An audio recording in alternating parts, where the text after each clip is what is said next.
So I just wanted to do a little video. I'm laying in the bath at the moment. I've been busy today. And I put myself off Facebook for a bit. And I wanted to share, with you all, when the time is right. I might put this on my YouTube. Why I've chosen at the moment to come off Facebook. So the past week, I have had to go through boxes of my life before I started my journey. Pictures of my ex and I, camping gear that we bought together, social service papers from when I was a little girl and my mother committed suicide. All of these things that I needed to take from 12 boxes down to 6. Going through cards that my children wrote me, going through cards that I got when I started my journey.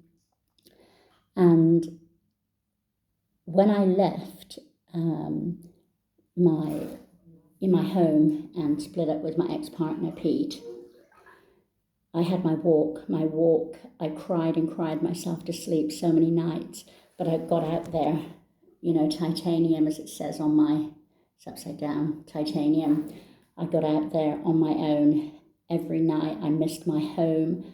I missed Pete. I missed my job, my friends.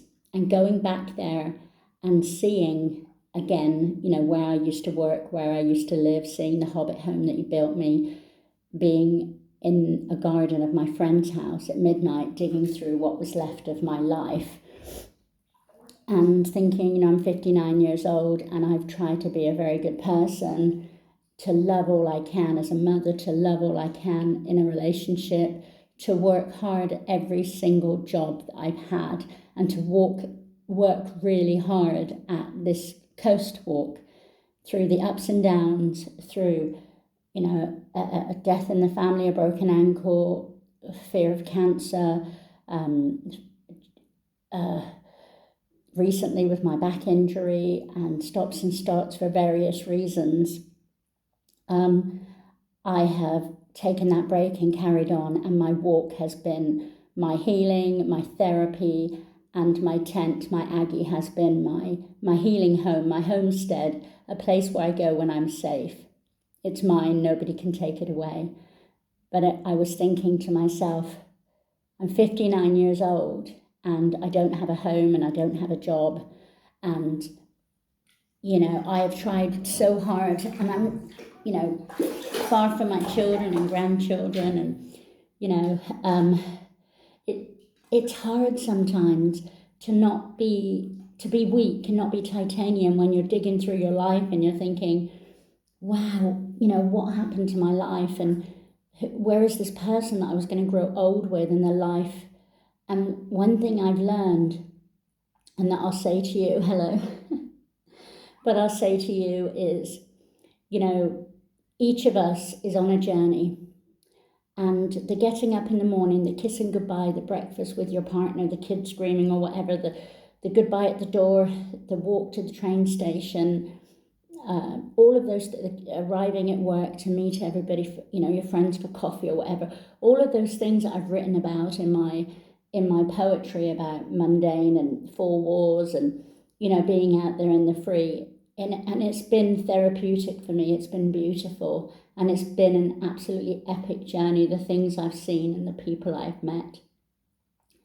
But sometimes what we don't realize as human beings is this little life of kissing at the door, of what's for dinner, babe, your children screaming, and then you tuck them in bed at night and they're all lovely and you read them a little bedtime story, and the office is getting busy and your partner or your husband is saying, you work too hard and you shouldn't work that many hours, and you say to him, don't try to control me, you just don't like it that I'm independent. And all of those little things that you worried about, that you thought about, that you didn't appreciate, all of those things are your little epic journey. They're your epic journey. It doesn't have to be travel the world or walk 10,000 miles like me. That is your journey, and it's epic. And why is it epic? Because it's love, and it's togetherness, and it's growing old, and it's being there through thick and thin, no matter what. And sometimes we move away from that because we think the grass is greener, or we think something's better, and we forget. It's kind of, I've said this before, it's like the billy goat's gruff. You think the grass is greener, and you've got to go across that bridge, and there's an ugly troll underneath. And actually, if you just get a watering can and you water the grass that you're standing on, you'll realise it's way better and way more green way greener than the grass across the nasty bridge where the nasty troll lives. And the nasty troll is divorce and custody and meeting wrong other people. Do you know, I let somebody walk with me a few years back because I felt sorry for him, because he had some losses in his life. And I realised, looking through my social service papers, the one thing I can't handle is brokenness. And I can't handle somebody not having help, or somebody going through hurt or upset. And I think I can fix them, and I think I can make it all better. And sometimes I invite the wrong people into my life, and I don't listen to my inner voice that's telling me, no, this is not right. You can't save that person. And then a similar thing a couple of years ago, when I had to stay in someone's house while I was recovering from my ankle. And I knew within a week of being there that person had a serious drinking problem. And I'm not going to mention names, but I should have left immediately. I shouldn't have, got into a relationship with that person. I shouldn't have. I should have left and healed in my tent. But again, I thought, that person deserves a chance. My mom didn't get a chance. There was nobody there to help her, and she had problems. She had depression. This person had an alcohol problem. The person before had a alcohol and, suicidal problem and different things. And sometimes people tell you the very things, or show you the very things that they know that touches you, those things, to somehow manipulate you into helping them, or to believing that you need them or they need you. I don't know how to explain it, but very often it's sort of a rebound situation, or you're lonely and you let the wrong person in your life. But I've walked 10,000 miles, and I've met these two people on my journey, and there is nothing, no matter what I say, no matter what I do, I won't ever stop loving my ex, and I won't ever stop thinking about, what happened when COVID happened, and what was happening, the year before that. We take for granted of those things. You don't run each other a bath, you don't light the candles, you don't bring home dinner, or you don't, you get so wrapped up in life. And my message to you is, if you have someone in your life and you love them and they love you and you're planning a future, do not let hormones, menopause, I had a bit of menopause, I had an eating disorder at one point, do not let, bad things take away a good thing, because those bad things can be overcome. And don't let people into your life if you know that they're not right. Do not keep giving second chances. So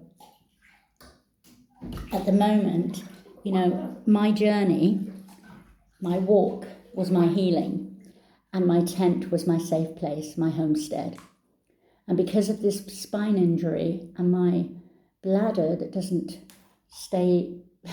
keep my pee in very much, and my problems with my bowel, I'm at a standstill at the moment. I'm very blessed to be at a special place, and I'm helping as much as I can, even though with the injury, but I'm helping. I'm not just lazing around doing nothing, and I want to do some small walks. But yesterday, on the way back from seeing my friends in Chippenham and sorting out my stuff and all of that, staying at my friend's house, Anne, who's lovely, and her family, and seeing my friend Jill, all of them have the life that they had before COVID, and they all have their people in their life, and my life is not there anymore, and I don't have my person. But every time I'm in the area, I cannot not go by and at least leave a card, knock on the door, just to see, to see my ex, just to see he's okay, whether he opens the door or not, it's okay. I'm not stalkerish. I don't stand there banging on the door or anything. I just sort of pop by. I bought him back an American mailbox from America, and sometimes I knock on the door, and if he doesn't answer, I put some sweets and a card into the mailbox to let him know, hello, And some people would say that's insane, that's stupid, or whatever. But I know that if something happened to him and he wasn't here tomorrow, that he at least knows that through everything on my walk, through all the places I've been, through the wrong two people that I associated myself with, and all of that I realised that this epic journey, it is an amazing thing, and it's been absolutely incredible. But as I said, I had a little epic journey with him. It wasn't always perfect. But it was my tortoise in the garden, and it was big bubble baths and camping trips and hiking adventures all over the place. And everything I do this day, I do from what I've learned from him. And every time I help here cleaning this house, I learn from my foster mother. And I don't want to, ever give up like my mom did. My mom took 40 pills and left 3 little girls. She was very depressed. She was very broken. She'd been let down. And I'm 59 years old. I'm in someone else's house right now. My tent is in the other room. My walk is on hold. And I've not got a home or a job at the moment. But what I have is love and strength and commitment to those I love, and a hard-working ethos, forgiveness of myself, forgiveness of other people. And I've learned what really matters in life, and that's what this message is about. If you come out and spend a couple of weeks in a tent on the coast with me, I think you will look at your life in a very different way and look at your husband, your wife, your children. And my walk isn't over yet. Titanium. I'm a bit like mush at the moment. I'm a bit like a blancmange, a marshmallow, a blancmange, a cotton ball. Because I'm a bit mushy and not feeling very hard at the moment. And that's why I've taken myself on Facebook for a bit, just to have some me time. But I love all of you. I love what this journey's about. I absolutely adore the RNLI and what they stand for, and the stoic people that work, that volunteer, that keep my happy place, the most amazing place to me in the whole world, which is the coast. And they guard it and they keep it safe. And yes, I'm not always posting videos and pictures of the RNLI and everything, and I'm putting poetry and stories about my life, but it doesn't mean that my ethos, when it comes to my honour and my charity, and one of the reasons I walk the coast is because of the RNLI, but obviously it's because of me too. And it has been healing, but I can't do that right now. And yesterday, I waited for my train to Dorset, and 3 trains went by, and I literally I couldn't bring myself to get on the train. So 1 went by and 2 went by, and then suddenly I realised my battery pack was a bit dead, and I needed to tinkle, and there was no toilet at Trowbridge train station. And thank God, Sophie, my friend Anne's daughter Sophie, has a friend called Max, and he happened to message me. And he says, what's your train ticket cost? And I told him, and he says, get in here, come on, let's go to McDonald's, I'll drive you down to Dorset. 18 years old. And this young man has more tenacity and more care than some people that have been in this world 1,000,000 times more than him, 1,000,000 years more than him. And Naomi, the 97-year-old woman that I visit in Chippenham, the same with her. So if an 18-year-old boy can show care and compassion and love and kindness, and a 97-year-old woman can do the same, then all of us in the middle, we've got to appreciate what we've got, who we've got in our lives, and get on that epic journey. Could be a little epic journey. It could be a long epic journey. It could be a 10,000 mile epic journey. But it's your life journey. It is yours. It is for you. And before it's gone, before one of you change your mind or walk out the door and the kids are, split up and things are going haywire in the relationship and, all of the mess of stuff, step back. Go away for the weekend. Go sleep in a tent or something. And then walk back in your gate and in your front door and see what you have in front of you. That's your epic journey. Thank you all for being on my epic journey with me. And thank you for listening to this, some people would say, complete nonsense. I am sorry that sometimes I've let people in my life down. I miss my family. I miss my children. Why am I 59, not near my children and not in a relationship and not in a home and all of those things? Part of that is because of me. I'm not going to point fingers at the other person. So I say, love you lots, guys. Have a think about what I'm saying. Have a wonderful evening. I'm going to enjoy my bath. And Pete, wherever you are and whatever you're doing, I hope you sat and enjoyed the sweets that I dropped off yesterday and read the card. I am sorry for any hurt that I ever caused you, and thank you for everything you taught me and for the 7 years that we had together. Turn around today and look at that person you've been with, whether it be a year, 2 years, 7 years, 27 years, 42 years. My friend just lost her husband of 42 years. Look at them and say, I appreciate you. And remember things like how you felt when they gave you the key to their house, or the birthday card that they bought you, or the flowers they dropped off at the office. Remember all of those things. Stop remembering the ugly things and wake up. Right, that's my lecture for today. Is that a bit of a lecture? I am going to enjoy my bath and this happy face. And I'm going to go into my room and nest away and listen to my daughter Taylor's CD that she made when she was getting her music degree at Bath College.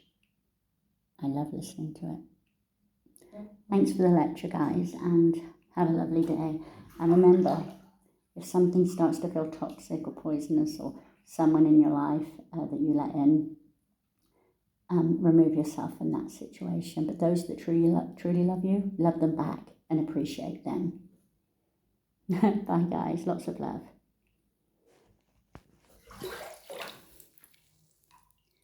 Going to enjoy my bath. These feet have been a long way. Lots of love.